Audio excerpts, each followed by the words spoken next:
This is one I could not walk away from. There's no way I'm going to allow this amount of BS to propagate. And I'm sorry, dude. I'm going to shut you down on this one.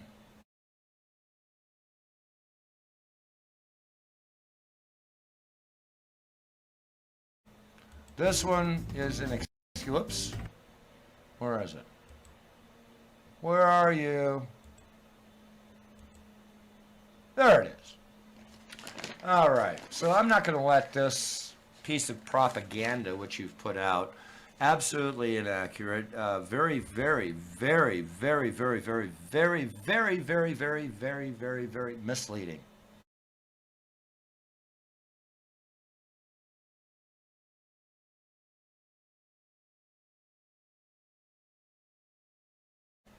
And I'm not going to tolerate it. Okay. In this is only a 2-minute video. I don't give a rat's ass if you think you can copyright your video. You have placed something in the public record that I can question, and to properly question it, we will be looking at your entire video.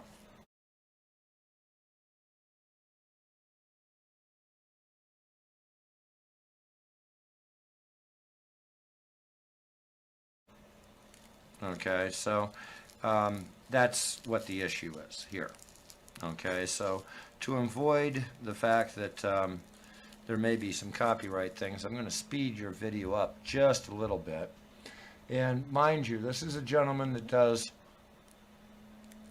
blacksmithing for a living.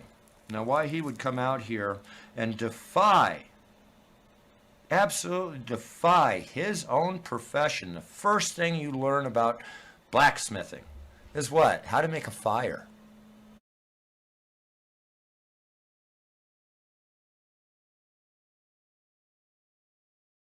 How much fuel do you need? Do you need to use the billows? Are you using, lava rocks and stuff like that to capture the heat?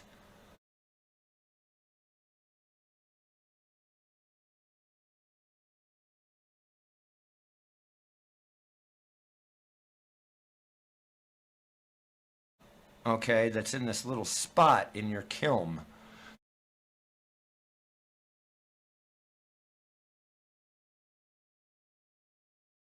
That's at the center that you hit with the blower in order to sit there and get white hot, right? And you got this shit in the middle that doesn't melt. And it gets hotter, and it gets hotter. Or you have coals. Say you're using wood, and you have to bring these coals up to a certain temperature.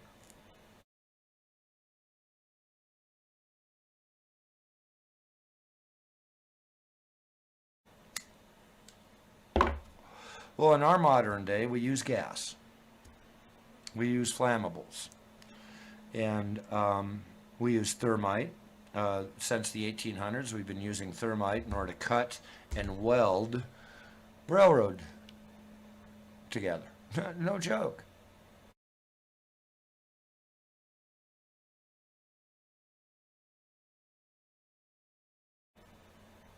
The actual rail of the railroad is welded and cut using thermite since the 1800s. That's why it was very surprising to me that the NIST Commission came out and said that there's no such way of doing that. And then National Geographic, somebody that sit there, even photographed the golden spike. This was the original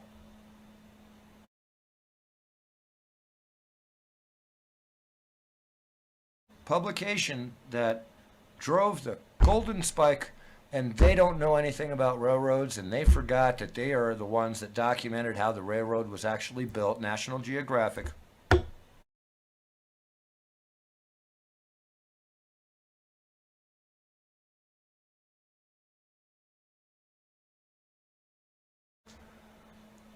Now this guy, he's a blacksmith, works with metal on a regular basis.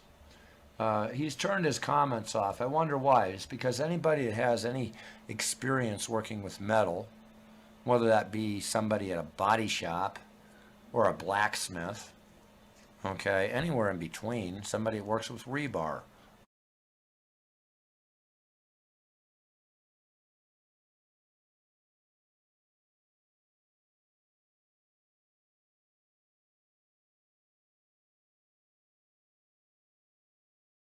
on a regular basis. And by the way, the trick that he's doing here, he could do with a piece of rebar.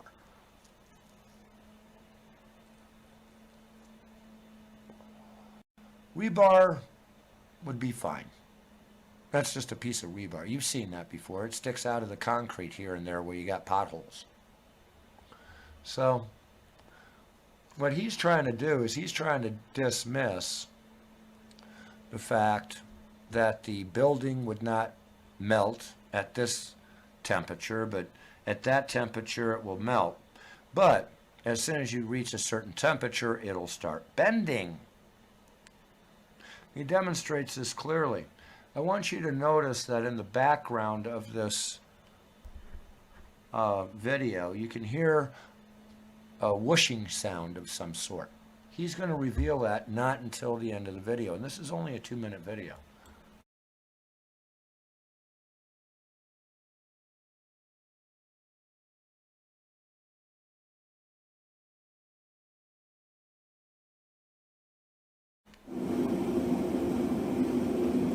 You hear that in the background? You hear that? Do you know what that is? That's a blast furnace.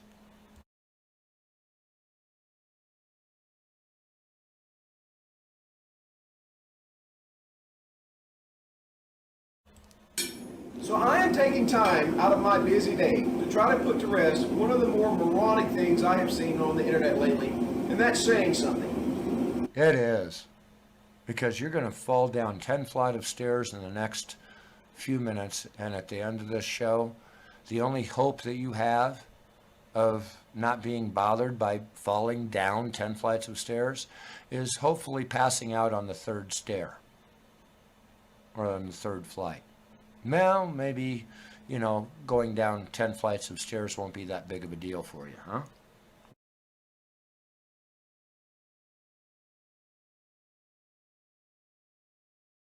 Well, you were passed out before you ever made this video. Through my Facebook feed, I saw yet again that old tired argument, that question. Jet fuel only burns at 1,500 degrees, and since steel...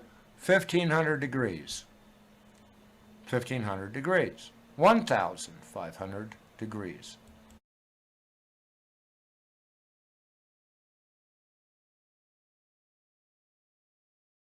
melts at 2,700 degrees. Nearly, no, that's definitely over 1,000 degrees difference.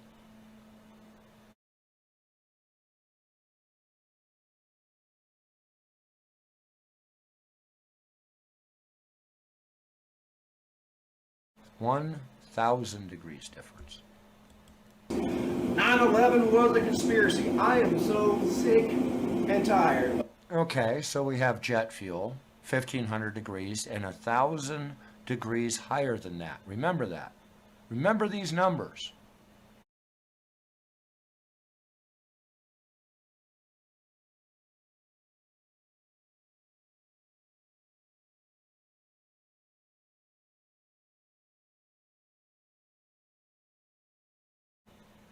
But I also want to mention the fact that at the very beginning of this, you hear this whooshing sound. Pay attention to that. Of this argument. Now, I am not going to make any claims to what did or did not happen. If it was a conspiracy, I do not care. What I am upset about is the retarded metallurgical things that you guys are saying. I'm not arguing the facts. Jet fuel does in fact burn at 1,500 degrees. Steel will start melting, some carbon steels, at 2,300 degrees.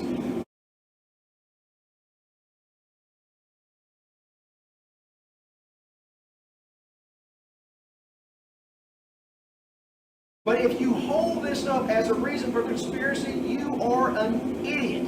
This is a piece of... Well, if that was it alone, there's one factor you're missing here, sir. One thing and one thing only, but we're going to let you carry on, okay? Mousetrap. Congratulations. You just had it snap right on the back of your head and you don't even know it.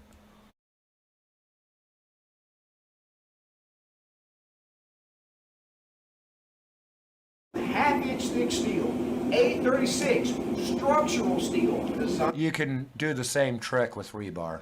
Designed for structures. This is a 250-pound anvil. I'm going to put this steel in the back of this anvil, and I'm going to lift this 250-pound anvil. Now, I will mention the fact that it's 250 pounds of metal there, that if you heat up to 1,500 pounds, I doubt very seriously you're going to be pulling the trick with that anvil that you did with the little rod. And the other thing that I'm going to point out here is the fact that the anvil is structural. These are stock material that you make structure out of. So we're talking about structural steel that is housed in a structure.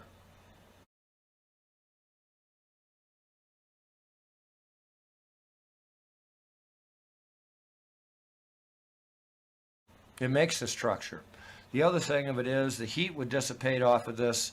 You warm up one end, you'd have to heat this entire thing up for a long time. 250 pounds.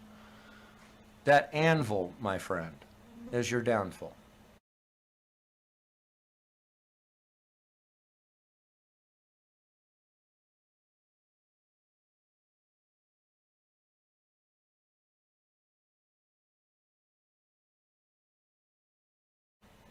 Because how long would it take in order to warm up that anvil?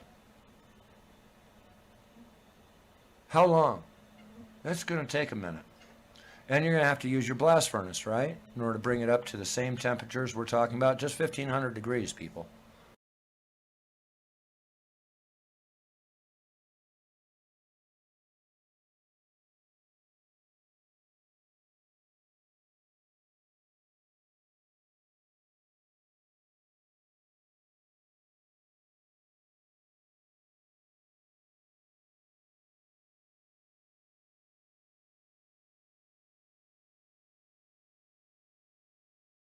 Remember that.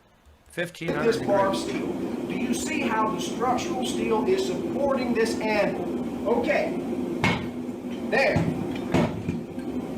Now, in my furnace, I have an identical piece of half-inch bar of steel, just like this. And it's going to be around 1,800 degrees, just 300 more than jet fuel when it comes out. And I want you to see Just something. 300 degrees more than jet fuel.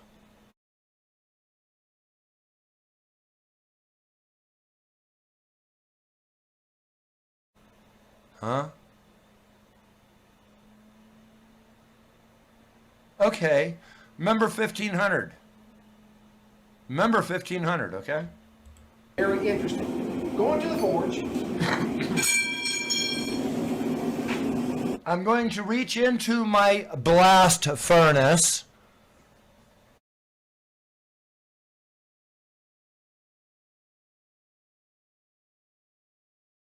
That has been sitting there for over 2 minutes, that we have on camera.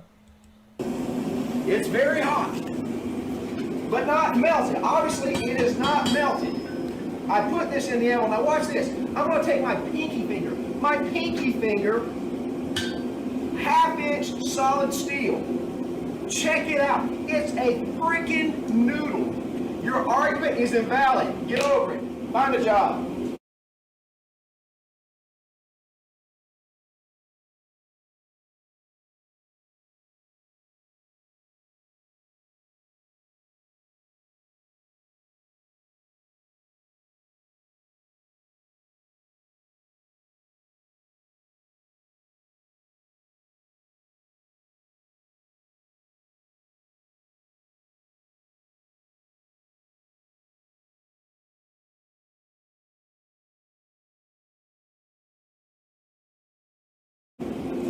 Well, man, I think that you would be out of your job right now. Let's count how many seconds fuel was here. Now remember, this is an airplane that has balloons on both sides, just like a water balloon. It's filled with fuel.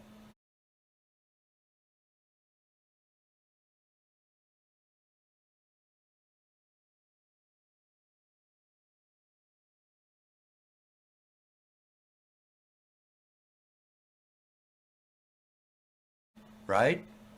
Okay? You pop that water balloon, what happens to the water? It splashes all over the place, otherwise known as Well, wait a minute. Let's add the fact that the balloon is traveling at near 300 miles an hour.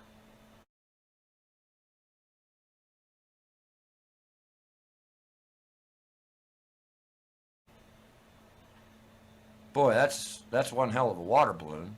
Make it several gallons, maybe hundreds of gallons of fuel, and then smack it at 300 miles an hour into a building. I think what we're going to achieve here is atomization. In other words, this fuel is atomized. There's very little amount of this fuel. And by the way, as soon as the explosion is gone, the energy to carry that fuel away is gone too. So it's just going to puddle. Now, has anyone ever seen one of these little cans, like, you know, a pop can? You put a little fuel on the top of it. It can be gasoline. It can be jet fuel too. And you just wave a thing by it and it just creates a nice little flame there. The reason why I'm mentioning that is if there's any fuel left over that wasn't burned off, it would soak into the carpets and stuff like that and make sure that they burn. But it's not going to be how long? Let's count. 1, 2, 3, 4, 5, 6, 7, 8.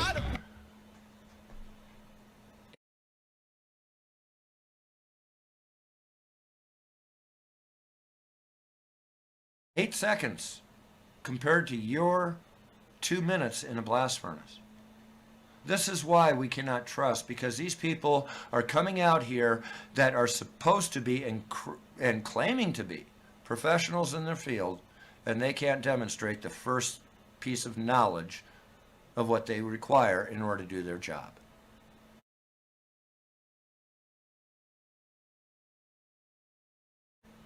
Thermite's been around for years. We had a NIST commission that came out and says, oh, thermite can't cut metal. We had National Geographic that has been documenting the building of the railroad through its entire time.